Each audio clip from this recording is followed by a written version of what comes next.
करीब 30 से ज्यादा बीएलओज जिनकी मौतें हुई, कुछ ने आत्महत्या की, कुछ ने आत्महत्या की कोशिश की, कुछ दबाव के कारण, हृदयाघात के कारण उनकी मौत हुई। तो ये एक बड़ा मुद्दा बना। इलेक्शन कमीशन ने ये मान के प्रोग्राम बनाया है कि बीएलओ जी उसके एम्प्लॉई हैं, जबकि ऐसा नहीं है। बीएलओ जी या तो स्कूल में एम्प्लॉई हैं या आंगनवाड़ी वर्कर, उनका मुख्य काम वहां है, वहीं जी के अपॉइंटी है और वहीं से उनको सैलरी मिलती है। आपके तो वो मानदेय आधारित जी टेम्पररी लोन पे लिए गए कर्मचारी हैं। एसआईआर को लेकर के एक भ्रम है। कहा जाता है कि साहब एसआईआर का कोई प्रोविजन उस एक्ट में नहीं है, उसमें तो समरी रिवीजन का प्रोविजन है या इंटेंसिव रिवीजन का प्रोविजन है। एसआईआर में ऐसा कोई प्रावधान नहीं है कि आप इन्यूमरेशन फॉर्म दोगे, आप सिटीजनशिप की जांच करोगे, नहीं है। जी। तो ये उन्होंने डाला, तो इसलिए इसको स्पेशल इंटेंसिव रिवीजन बोलते हैं। आधार कार्ड जो तमाम सारे देश के जो हमें पासपोर्ट बनवाने में आधार कार्ड की जरूरत पड़ती है, ड्राइविंग लाइसेंस में आधार कार्ड लगता है, कोई हमारा अगर ट्रांजैक्शन होता है उसमें आधार कार्ड लगता है। तो आधार कार्ड को क्यों नहीं चुनाव आयोग ने माना था शुरुआत में? सुप्रीम कोर्ट को क्यों दखल देना पड़ा इसमें? ये एक शंका विपक्षी दल करते हैं साहब, इसमें वोट उनके काट दिए जाएंगे, खासकर अल्पसंख्यकों को वोट काट दिए जाएंगे घुसपैठियों के नाम पर, मुसलमानों के, या आरोप जैसे अखिलेश यादव लगा रहे हैं, राहुल गांधी लगा रहे हैं कि साहब हमारा जो वोटर है, जहाँ जहाँ हम लोकसभा में जीते थे वहाँ भी वोट काटे जा रहे हैं। क्या ऐसा संभव है? चुनाव के लिए, चुनाव में जीतने के लिए पॉलिटिकल पार्टियां सब कुछ करती हैं। वो ओलंपिक खेल में जैसे खिलाड़ी डोपिंग तक करते हैं, बिल्कुल इसमें तो ताजो तख्त की बात है। तो पॉलिटिकल पार्टियां सब करती हैं, अपने अपोनेंट के कमिटेड वोट काटने के काम भी करती हैं। कि जो वीडियो फुटेज है पहले 6 महीने तक सुरक्षित रखा जाता था, अब उसको उन्होंने 45 दिन कर दिया जब चंडीगढ़ हाई कोर्ट ने मांगा। और उसमें तर्क ये दिया गया कि साहब वो महिलाओं की निजता का मामला है, और जो है बहू बेटियां जाती है वोट डालने, वो हम कैसे दे दें। अब ये तर्क तो मतलब से कोई मतलब नहीं है। क्या मतलब 6 महीने 45 दिन करने की क्या जरूरत थी इस नियम को? राहुल गांधी का ये कहना था कि साहब उन्होंने मांगी थी जो डिजिटाइज कॉपी इसकी वोटर लिस्ट की, लेकिन उनको स्कैंड कॉपी दी गई, डिजिटाइज कॉपी नहीं दी गई। तो क्यों नहीं दी गई? देनी चाहिए कि नहीं देनी चाहिए? बांग्लादेश और एक और जगह से हमारे इलेक्टोरल रोल के डाटाबेस में हैक करने की कोशिश हुई। अभी निर्णय लिया कि अब हम जो है डिजिटल इलेक्टोरल रोल अपनी पब्लिक डोमेन में नहीं रखेंगे, नहीं तो हमारा सारा काम बिगड़ जाएगा, क्योंकि फिर चुनाव ही कराना मुश्किल हो जाएगा। क्या चुनाव आयोग पर वाकई सरकार का दबाव रहता है या सिर्फ ये प्रचार है? दबाव नहीं रहता है, लेकिन अपने मानवीय कमजोरियों के कारण।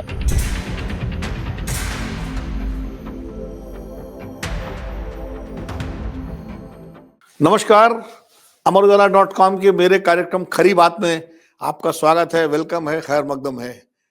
हर बार की तरह इस बार भी हम आपसे रूबरू हैं एक नए मेहमान के साथ, कुछ खास मुद्दों पर चर्चा के लिए।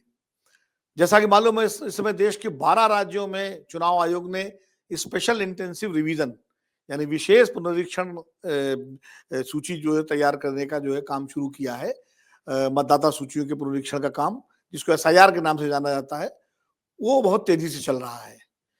इसके पहले बिहार में ये एसआईआर की प्रक्रिया 1 महीने में पूरी की गई थी। काफी विवाद हुआ, राजनीतिक दलों ने, खासकर विपक्षी दलों ने इसका विरोध किया। राहुल गांधी ने पूरी यात्रा निकाली इसको लेकर के, वोट अधिकार यात्रा के नाम से। सुप्रीम कोर्ट में मसला गया, सुप्रीम कोर्ट ने कुछ निर्देश दिए जिन पे चुनाव आयोग ने कुछ सुधार भी किए अपनी प्रक्रिया में, और अब ये 12 राज्यों में प्रक्रिया हो रही है। हाल ही में इस प्रक्रिया का जो पहले दिया हुआ समय था 4 दिसंबर यानी आज की तारीख, वो पूरा हो रहा था, 1 महीने की अवधि पूरी हो रही थी, लेकिन चुनाव आयोग ने फिलहाल अभी 1 हफ्ते के लिए इस अवधि को बढ़ा दिया है, चूंकि काफी मांग भी हुई।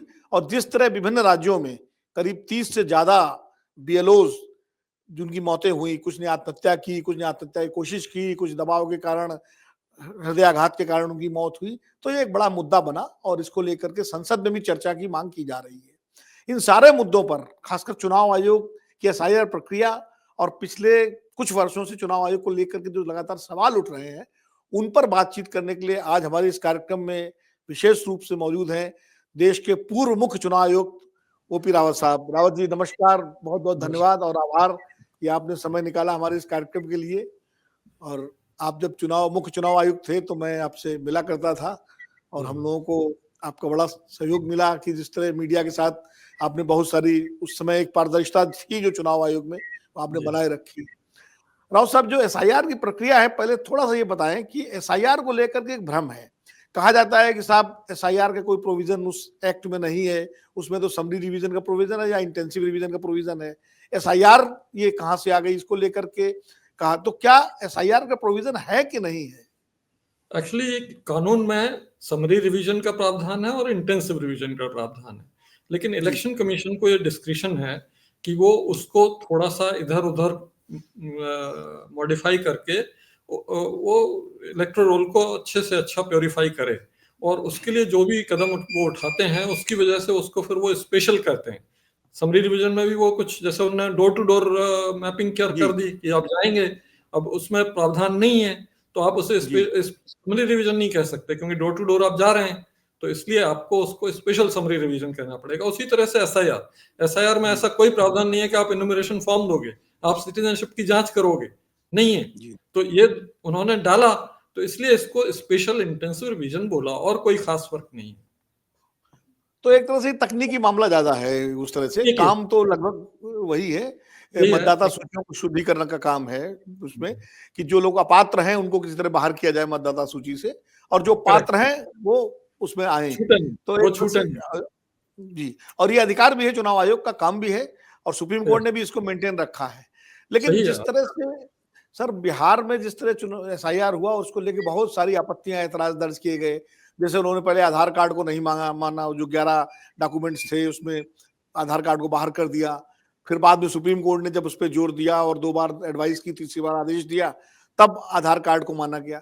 तो मुझे एक चीज में आती है कि जब आधार कार्ड, जो तमाम सारे देश के जो पासपोर्ट बनवाने में आधार कार्ड की जरूरत पड़ती है, ड्राइविंग लाइसेंस में आधार कार्ड लगता है, कोई हमारा अगर ट्रांजैक्शन होता है उसमें आधार कार्ड लगता है, तो आधार कार्ड को क्यों नहीं चुनाव आयोग ने माना था शुरुआत में? सुप्रीम कोर्ट को क्यों दखल देना पड़ा इसके लिए? एक्चुअली आधार कार्ड की यूएआईडीआई ने ही लिखा है कि आधार कार्ड सिटीजनशिप का प्रमाण नहीं है जी, इसलिए उन्होंने नहीं माना, और इसीलिए बाद में भी उन्होंने उसको जब माना तो उन्होंने कहा ये आइडेंटिटी प्रूफ के रूप में होगा, बाकी इसका सिटीजनशिप से कोई लेना देना नहीं होगा। तो जो बिहार में प्रॉब्लम थी वो थी, उन्होंने क्या किया कि 2003 की एसआईआर वाली सूची में जिनके नाम हैं उन्हें तो कुछ नहीं देना, उनको हम मान लेंगे, मतलब वो करीब 5 करोड़ होते थे। लेकिन उसके बाद जो बचे हुए 3 करोड़ हैं, 7 करोड़ 97 लाख, मतलब 2 करोड़ 97 लाख वोटर हैं, उनके ऊपर तलवार लटक गई थी कि उनका नाम आएगा ही नहीं, क्योंकि जब तक वो 11 में से एक डॉक्यूमेंट नहीं देते हैं तब तक उनका नाम आएगा ही नहीं। तो इसलिए बवाल हुआ, क्योंकि बेचारे 3 करोड़ लोग इधर उधर भटकेंगे, ऑफिस में जाएंगे, लाइन में लगेंगे, पता नहीं डॉक्यूमेंट मिलेगा कि नहीं, तो उनका नाम तो कट ही जाएगा। वो इलेक्शन कमीशन ने फिर जब सुप्रीम कोर्ट में पिटीशन लगी एडीआर की, तब इन्होंने उसको चेंज किया। 6 जुलाई को उन्होंने एक विज्ञापन निकाला पूरे बिहार में कि जो 2 करोड़ 97 लाख बचे हुए हैं उनको भी कोई डॉक्यूमेंट अभी देने की जरूरत नहीं है, बस इन्यूमरेशन फॉर्म पे दस्तखत करके दे दें, बाकी ये फॉर्म बाद में हम लेते रहेंगे। तब जाके वो प्रक्रिया में सुधार होने से लोगों में थोड़ी सी मतलब सुविधा आई कि भाई अब हम कर पाएंगे, उस वजह से हुआ। और दूसरी यह है कि बारिश के मौसम में, बाढ़ के मौसम में बिहार में वो सब करने से लोगों को समय नहीं मिला, कर नहीं पाए, इसलिए हल्ला गुल्ला ज्यादा हुआ। और अभी जो हो रहा है बीएलओस का, वो बिल्कुल सही है कि इलेक्शन कमीशन ने ये मान के प्रोग्राम बनाया है कि बीएलओ उसके एम्प्लॉई हैं, जबकि ऐसा नहीं है। बीएलओ या तो स्कूल में एम्प्लॉई हैं या आंगनवाड़ी वर्कर, उनका मुख्य काम वहां है, वहीं के अपॉइंटी है और वहीं से उनको सैलरी मिलती है। आपके तो वो मानदेय आधारित टेम्पररी लोन पे लिए गए कर्मचारी हैं, तो आप अगर 2-3 दिन के लिए उनको ले रहे हो तब तो आप पूरे दिन के लिए ले सकते हो, लेकिन अगर आप महीने भर के लिए ले रहे हो तो पूरा दिन नहीं मान सकते आप। और वो उन्होंने मान लिया कि 10 घंटे काम करेंगे हमारे लिए, और 30 दिन करेंगे तो 300 घंटे होंगे। तो अगर एक दिन में 10 घंटे में इतने घर विजिट करते हैं तो वो पूरे हो जाएंगे। अब उसके साथ में अपना काम भी करना है, मान लीजिए टीचर है, स्कूल भी जाना है, उसका कोर्स पूरा नहीं हुआ, बोर्ड के एग्जाम आ रहे हैं फरवरी मार्च में, छमाही परीक्षाएं हो रही हैं, उनकी कॉपी जांचनी है उसे, और आंगनवाड़ी वर्कर को अपनी आंगनवाड़ी लगानी है, और उसके भी जो टाइम बाउंड टारगेट है वो उसको अपने विभाग को बताने हैं जहां से तनख्वाह मिलती है, नहीं तो नौकरी चली जाएगी। तो इसलिए वो स्ट्रेस में आ गए, और इसलिए जो एक हफ्ते जो बढ़ाया है थोड़ा रिलीफ हुआ है, लेकिन इससे अभी भी तनाव तो है लोगों में। हाँ, ये 1 हफ्ते का समय तो कम है। दूसरा सर ये है कि जैसे मान लीजिए पश्चिम बंगाल में चुनाव होने हैं अप्रैल में 2026 में, केरल में होने हैं या जिन राज्यों में, वहाँ तो थोड़ा समझ में आता है कि चुनाव से पहले इस काम को अंजाम देना चाहिए। लेकिन अब उत्तर प्रदेश में अभी 1.5 साल बाकी है चुनाव में, बाकी राज्यों में जो राजस्थान में, मध्य प्रदेश में, इन सब राज्यों में तो चुनाव अभी बहुत दूर है। तो यहाँ लेकिन 1 महीने की बाध्यता ऐसी क्या है कि 1 महीने के अंदर ही किया जाए? ऐसी क्या नहीं, जिद्द थी इसकी? देखिए कोई प्रॉब्लम नहीं है। वेस्ट बंगाल और तमिलनाडु जहाँ चुनाव आ रहे हैं, वहां ये जी, बिहार के साथ क्यों नहीं कर देते, जी, ताकि 6 महीने उनको भी मिल जाते। मिल जाते और हैं। आपको आपको क्योंकि हर जगह की मशीनरी अलग है, आपको कोई दिक्कत जी, नहीं होनी चाहिए।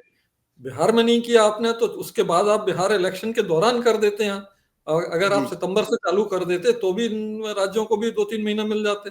तो आपको बिल्कुल। काम का सही असेसमेंट और लोगों के टाइम का सही असेसमेंट होना चाहिए था, जिससे कि कोई तनाव नहीं होता, सुविधाजनक पूर्वक वोटर को भी आसानी रहती और वह बीएलओ को भी आसानी रहती और काम हो जाता। इन सब चीज़ों से जो विपक्ष का आरोप है उसको एक आधार मिलता है कि और चुनाव प्रक्रिया को लेकर के जो कि हमारी भारत की चुनाव प्रक्रिया बहुत ही पारदर्शी और बहुत ही निष्पक्ष मानी जाती है और जिस पर पूरी दुनिया सराहना करती है भारत की चुनाव प्रणाली की और चुनाव आयोग की। लेकिन इस तरह की जब घटनाएं होती हैं तो दिक्कत आती है और खासकर कुछ जैसे चुनाव आयोग सवालों के जवाब देने में भी कतराने लगा है।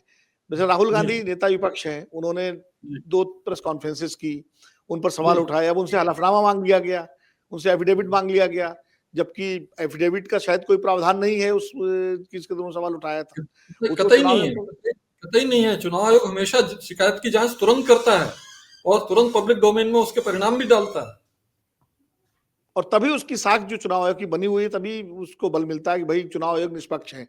सही और है। तो यहाँ होता ये है कि चुनाव आयोग कुछ संज्ञान ही नहीं लेता किसी उसका शिकायत का। जैसे अब अखिलेश यादव का कहना है कि 18,000 एफिडेविट उन्होंने दिए लेकिन कोई उसका जवाब ही नहीं मिला।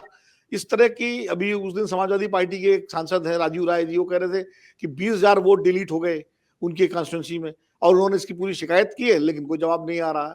तो ये जब चीजें थोड़ी जो है ये लोगों के शक को बढ़ावा देती है। मुझे लगता है कि एक मुख्य चुनाव आयुक्त होने के नाते आपका इस पे क्या कहना है? इस तरह की चीजें जो है कहाँ तक जायज है?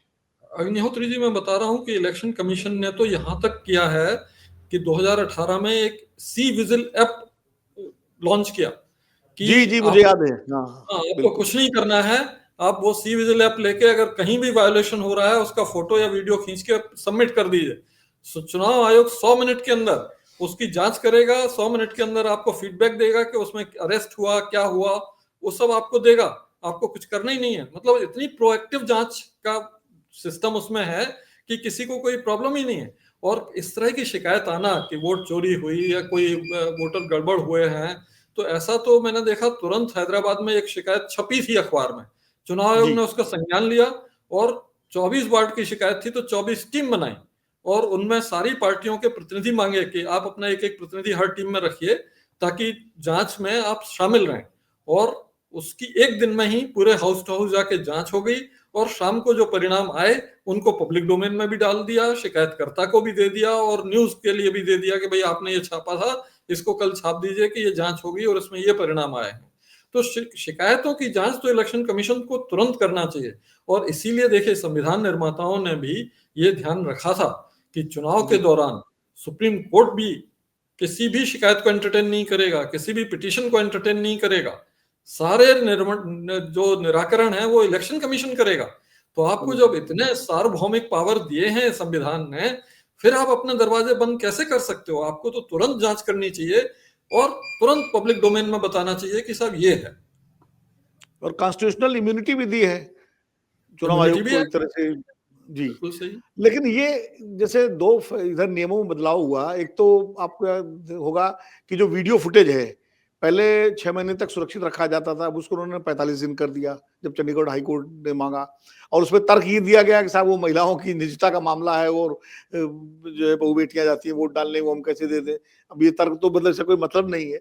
क्या मतलब 6 महीने 45 दिन करने की क्या ज़रूरत थी इस नियम को बदलने की? कोई आवश्यकता थी क्या इतनी जल्दी? देखिए इसमें क्या था कि जी, जो ये वीडियो फुटेज है पोलिंग डे का, पोलिंग स्टेशन का और उस एरिया का, इसका जी, जो उपयोग होता है वो होता है पोलिंग डे को आई शिकायतों का तुरंत निराकरण करना। ये रहता जी, है कि पोलिंग डे में अगर कोई शिकायत आई है तो उसकी गवाही वगैरह लेने नहीं जाएंगे, हम सीसीटीवी फुटेज देखेंगे और पाएंगे कि अगर वो शिकायत सही है तो तुरंत उस पर एक्शन ले लेंगे, और अगर गलत है तो हम इन्फॉर्म कर देंगे गलत है। तो उसका मुख्य उद्देश्य सिर्फ उतना ही है कि पोलिंग डे पे आई हुई शिकायतों का तुरंत निराकरण इलेक्शन कमीशन कर दे।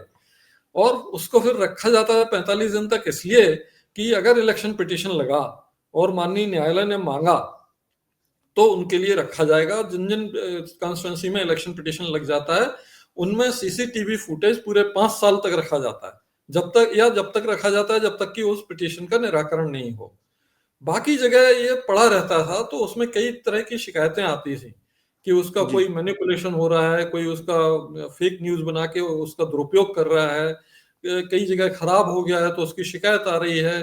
तो इसलिए इलेक्शन कमीशन ने ये सोचा कि भाई 45 दिन हमारे लिए बंधनकारी है, 45 दिन तो हमें रखना है, लेकिन जहां पिटीशन नहीं लगा वहां का हम सब हटा देंगे, डिस्ट्रॉय कर देंगे। तो मुझे नहीं लगता कि इसमें कोई गलती है, ये पर्याप्त है 45 दिन तक रखना। अच्छा, जैसे राहुल गांधी का ये कहना था कि साहब उन्होंने मांगी थी जो डिजिटाइज कॉपी इसकी वोटर लिस्ट की, लेकिन उनको स्कैंड कॉपी दी गई, डिजिटाइज कॉपी नहीं दी गई। तो क्यों नहीं दी गई? देनी चाहिए कि नहीं देनी चाहिए? ये हमारे समय में जब जैदी साहब थे चीफ कमिश्नर तभी ये निर्णय हुआ था, क्योंकि उस समय 2 विदेश से, बांग्लादेश और एक और जगह से, हमारे इलेक्टोरल रोल के डाटाबेस में हैक करने की कोशिश हुई। तो एकदम चिंता बढ़ी कि ये अगर हो रहा है तो मुश्किल हो सकती है हमें। तो फिर सर्टेन एक अपनी संस्था है जो साइबर सिक्योरिटी के बारे में एडवाइस करती है, इनसे मीटिंग की गई, उनसे पूरे उपाय समझे गए और उनने जो सलाह दी उसके आधार पर फिर इलेक्शन कमीशन ने तभी निर्णय लिया कि अब हम जो है डिजिटल इलेक्टोरल रोल अपनी पब्लिक डोमेन में नहीं रखेंगे, नहीं तो हमारा सारा काम बिगड़ जाएगा, क्योंकि फिर चुनाव ही कराना मुश्किल हो जाएगा। तो उसी समय यह निर्णय हुआ था कि अब हम इसकी पीडीएफ बनाएंगे, और पीडीएफ को भी रिवर्स करके डिजिटल बनाना बहुत आसान हो गया है। तो पीडीएफ भी नहीं रखेंगे हम पब्लिक डोमेन में, हम उसकी इमेज क्रिएट करेंगे, पीडीएफ फिर पीडीएफ की इमेज की, और इमेज को ही हम जो है पब्लिक डोमेन में रखेंगे ताकि कोई उसको मैनिपुलेट ना कर सके, हमारे डेटाबेस को एक्सेस ना कर सके, हैक ना कर सके। तो ये तो उसके हिसाब से है। बाकी क्या है कि आजकल इतने सस्ते डिजिटल स्कैनर आ गए हैं कि इलेक्ट्रोल रोल की जो आपको हार्ड कॉपी मिली है या जो इमेज आपके पास है, आप उससे डिजिटल कॉपी तैयार करने में कोई ज्यादा ना तो टाइम लगेगा ना ज्यादा रिसोर्सेज लगेंगे। और हमारे ख्याल से बहुत सी पार्टियां जिनके पास रिसोर्सेज हैं उन्होंने उसको कर भी लिया है। हाँ, ये तो बड़ी पार्टियां, इनके पास रिसोर्सेज तो हैं ही, ऐसा तो है नहीं। हाँ। एक और सवाल है कि जो 2024 का चुनाव था उसमें एडीआर की एक रिपोर्ट थी, और रिपोर्ट ये थी कि जो vote poll and vote count उसमें फर्क था। वोट पोल कम हुए और वोट काउंट ज्यादा हुए, करीब 5.5 लाख के आसपास वोट काउंट ज्यादा हुए और 535 कॉन्स्टिट्यूंसीज में, जिससे कुछ सीटों के उस पर फर्क पड़ा रिजल्ट पे। उसका कोई क्रेडिबल जवाब नहीं मिला कि भाई जब जितने वोट पड़ेंगे उतने ही तो काउंट होंगे, ज्यादा कैसे काउंट हो जाएंगे? इसका ये ऐसा कैसे हो सकता है कि जो मतलब 100 वोट पड़े तो 100 ही काउंट होंगे, या 95 तो मान सकता हूं कि कम काउंट हो, लेकिन 105 कैसे काउंट हो जाएंगे? इसका जो कारण है वो अपनी मैन पावर है। अपनी मैन पावर जो है, जो लोअर लेवल पर अवेलेबल होती है इलेक्शन कराने के लिए, पोलिंग ऑफिसर और ये सब, आप सोचिए वो अपने स्कूल सिस्टम से आते हैं जिसमें पासिंग मार्क्स कितना है 33%। अब जो 33% से पास होके शिक्षा लेके आया है व्यक्ति, सब नहीं आते हैं, सब तो टॉपर भी होते हैं, 70% वाले भी होते हैं, 75% वाले भी होते हैं और बहुत अच्छा डिलीवर भी करते हैं, लेकिन बहुत से लोग ऐसे होते हैं जो पासिंग मार्क्स से ही आते हैं। अब इन लोगों से अपेक्षा करना कि ये 100% एफिशिएंसी वाला परिणाम हमें हर जगह देंगे, वो मुझे लगता है कुछ ज्यादा ही सोचना है। तो इससे क्या होता है कि जो हमारे पोलिंग पार्टी होती है, एक तो वो दबाव में काम करते हैं, स्ट्रेस में, इतना स्ट्रेस होता है कि मैं जब इलेक्शन कमीशन में गया तो पहला चुनाव बिहार का ही था 2015। 15 वाला, और जी जी। हाँ, पूरा शांतिपूर्वक चुनाव हुए, एक भी जगह हिंसक घटना नहीं हुई, कहीं गोली नहीं चली, कहीं कुछ नहीं हुआ। लेकिन 5 फेजेस में, और 5 फेजेस में हुए थे चुनाव, 6 फेज में, हाँ 6 फेज फेज में, जी करे थे और बिल्कुल शांतिपूर्वक हुआ। लेकिन जब मैंने बाद में हिसाब लगाया तो पता लगा हमारे 17 पोलिंग पर्सनल मर गए, कार्डियक अरेस्ट हो गया, मल्टी ऑर्गन फेलियर हो गया, कुर्सी में बैठे बैठे स्ट्रेस के कारण मर गए, 17 लोग मरे।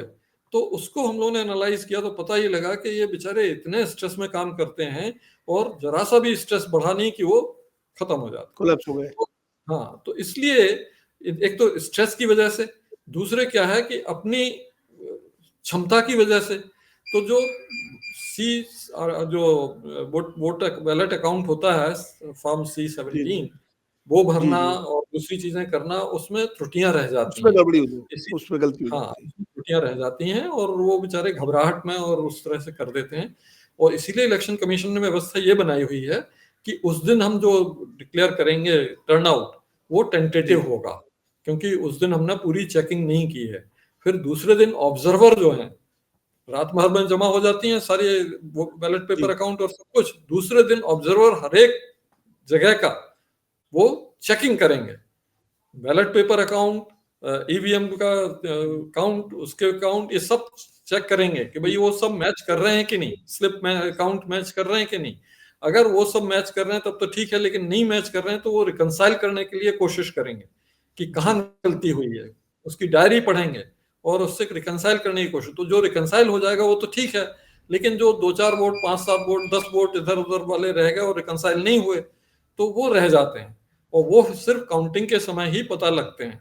तो जी उतने कम या ज्यादा हो सकते हैं। तो जैसे अगर 5 लाख ज्यादा दिखे हैं तो जरूरी नहीं कि 5 लाख ही ज्यादा हो सकता है 7-8 लाख ज्यादा हो और 2-3 लाख कम जी, हो कहीं। तो इस तरह की जी, चीजें हो जाती हैं, ह्यूमन लेकिन एरर, उनमें कोई ह्यूमन एरर कह सकते हैं इसको एक तरह से। ह्यूमन एरर, कोई मेलाफाइडी जी, नहीं है, कुछ नहीं है। हाँ, और वो काउंटिंग के समय वो रिकंसाइल भी हो जाती है कि जैसे जी, उसने ये वीवीपैट स्लिप जो है मॉक पोल की, उसे निकाल के जी, खत्म नहीं किया, डिलीट नहीं किया, हाँ, तो वो वो अपना बढ़ गया, वो मिल जाता है, वो वो बढ़ बढ़ गया। गया उधर, मिल गया और रिकंसाइल हो गया। तो काउंटिंग के जी, समय वो सब रिकंसाइल हो जाता है। हाँ। अच्छा, ये जैसे अभी इधर कोई ये ट्रेंड शुरू हुआ है कि पहले मुझे याद है हम लोग तो बैलेट पेपर के ज़माने से चुनाव कवर कर रहे हैं और आप लोगों के समय भी हमने देखा था कि एक तो रात में फिगर आती थी शाम को परसेंटेज की जो रिवाइज़ होती थी अगले दिन तो तक। लेकिन अब तो 1 हफ्ते बाद पता लगा कि प प शाम को आई, फिर अगले दिन रिवाइज़ हुई, फिर 1 हफ्ते बाद फिर रिवाइज़ हो गई और उसमें 7-8% का फ़र्क पड़ गया। ये कैसे होता है? वो एक हफ्ते बाद वाला थोड़ा सा ऐसे स्टेट्स का होता है। मेरे समय में भी एक स्टेट का हुआ था कि एक हफ्ते बाद ही फाइनल टर्नआउट पता लगा था। क्योंकि वहाँ एक तो रिमोटनेस है, दूसरे वहाँ मैन पावर की स्थिति और भी थोड़ा खराब है और गलतियाँ बहुत हैं, बहुत ज़्यादा, हर जिले में गलतियाँ। तो वो हमारे समय में भी एक राज्य में ऐसा हुआ था कि 6-7 दिन लग गए थे पूरा रिकंसाइल करके वो बताने में। लेकिन ज़्यादातर जगह तो जब ऑब्जर्वर ने चेकिंग कर ली, तो वो उसके फाइनल बाद हो जाता है। उसके बाद कुछ नहीं रहता और 1 हफ्ते तक वेट करने की ज़रूरत नहीं है। लेकिन फिर भी एक आध जगह, एक आध राज्य में ऐसा हो सकता है। अब कार्यक्रम को कंक्लूड करने से पहले एक बड़ा महत्वपूर्ण सवाल मैं पूछना चाह रहा हूँ जी। कि आप चूंकि चुनाव आयुक्त भी रहे, मुख्य चुनाव आयुक्त भी रहे और वो मैंने जिसका 2018 वाला जिक्र किया था, अहमद पटेल वाला फैसला, वो भी जी। बड़ा क्रिटिकल फैसला था क्योंकि उस वक्त मुझे याद है कि बार-बार वो डेलीगेशन दोनों पार्टियों के, कांग्रेस के और बीजेपी के चुनाव आयोग आकर के अपनी बात रख रहे थे। मतलब काफ़ी देर रात तक प्रक्रिया चली थी कि 2 बजे उसके तक। बाद आप लोगों ने हाँ, आप लोगों ने फैसला दिया था।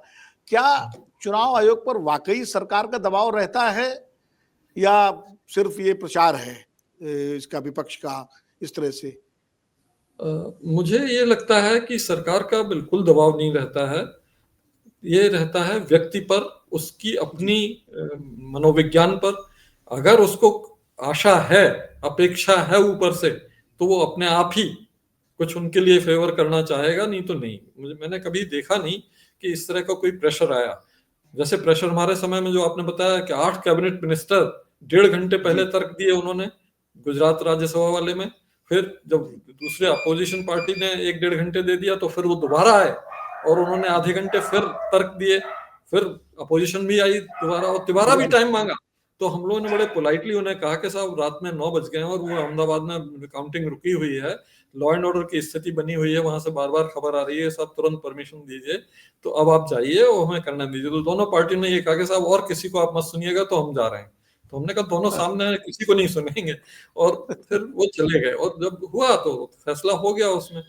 तो दबाव नहीं रहता है, लेकिन अपने मानवीय कमजोरियों के व्यक्ति पर कारण, हाँ, व्यक्तिगत होता है ये। व्यक्ति पर ज्यादा निर्भर करता है। करेक्ट, लेकिन करेक्ट। फिर भी दो चुनाव आयुक्त जो है वो समय से पहले ही छोड़ के चले गए। एक तो लवासा साहब और एक अग्रवाल साहब, ये गोयल साहब का नाम था उनका, जिन्होंने अचानक जी, लोकसभा चुनाव से पहले ही इस्तीफा दे दिया अपना। तो ये कुछ व्यक्तिगत कारण रहे होंगे या कुछ संस्थागत कारण रहे होंगे, जो भी रहे हों, लेकिन इस जी, तरह की घटनाएं सवाल तो उठाती हैं लोगों पर, संस्था पर। मुझे लगता सही। है कि ऐसी चीजों को अवॉइड किया जाना चाहिए। ये बिल्कुल सही कहा आपने, सवाल उठता है। और चूंकि उसके डिटेल्स जो रियल डिटेल्स होते हैं वो पब्लिक डोमेन में कभी नहीं आते, पता ही नहीं चलता। जी अब जैसे वो गोयल साहब ने रिजाइन किया था और बाद में जी क्रोएशिया के वो बन गए एम्बेसडर। तो एम्बेसडर बन गए, वो, हाँ। हाँ, एम्बेसडर हैं क्रोएशिया में। तो जी इसी तरह से लवासा साहब ने छोड़ा और जबकि एडीबी में। जबकि गोयल साहब के ही नियुक्ति पर सुप्रीम कोर्ट ने इंटरवीन किया था, याद होगा आपको, और व्यवस्था दी थी कि चुनाव आयुक्त की नियुक्ति में जो है 3 सदस्यीय कमेटी बनाई जाए। गोयल साहब का ही क्योंकि मामला तो था, तो वो फाइल मंगाई थी। क्योंकि उनको जो है वीआरएस कराया गया एक दिन में एक्सेप्ट, और दूसरे दिन जी अपॉइंट किया गया। इतनी जी जल्दी थी, 2 दिन में किया गया था। तो वो उसमें भी विवाद उठा था। चलिए, बेहतर ये है कि चुनाव आयोग अपने, मेरा तो हम सबका ये देश के लिए जरूरी है कि हमारी जो निर्वाचन प्रणाली है उसकी जो साख दुनिया में बनी हुई है वो बनी रहे, और चुनाव आयोग निष्पक्ष हो भी और निष्पक्ष दिखे भी। मतलब निष्पक्ष होना भी चाहिए किसी भी संवैधानिक संस्था को, और निष्पक्ष दिखना भी चाहिए, ताकि किसी तरह का कोई सवाल उठाने का मौका ना विपक्ष को मिले, ना अन्य संस्थाओं को मिले, ना ही किसी भी राजनीतिक दल को मिले। तो एक लेवल प्लेइंग फील्ड सभी दलों के लिए हो, वो ज्यादा बेहतर है। और रावत साहब, आप जुड़े हमारे इस कार्यक्रम में। ये थे ओम प्रकाश रावत जी, ओपी रावत साहब, देश के पूर्व मुख्य चुनाव आयुक्त, जिन्होंने विस्तार से उन सारे सवालों के जवाब दिए जो हमारे सबके मन को मथते रहते हैं, और बहुत संतुलित तरीके से उन्होंने अपनी बात रखी है। मुझे लगता है कि उनके इस साक्षात्कार से और उनकी बातचीत से बहुत सारे सवालों और संदेहों का निराकरण करने में हमें मदद मिलेगी। आज के इस कार्यक्रम में, इस एपिसोड में इतना ही। अगले हफ्ते फिर मिलेंगे किसी नए मेहमान के साथ, किसी नए मुद्दे पर चर्चा करने के लिए। तब तक के लिए मुझे विनोद अग्निहोत्री को आज्ञा दीजिए। नमस्कार।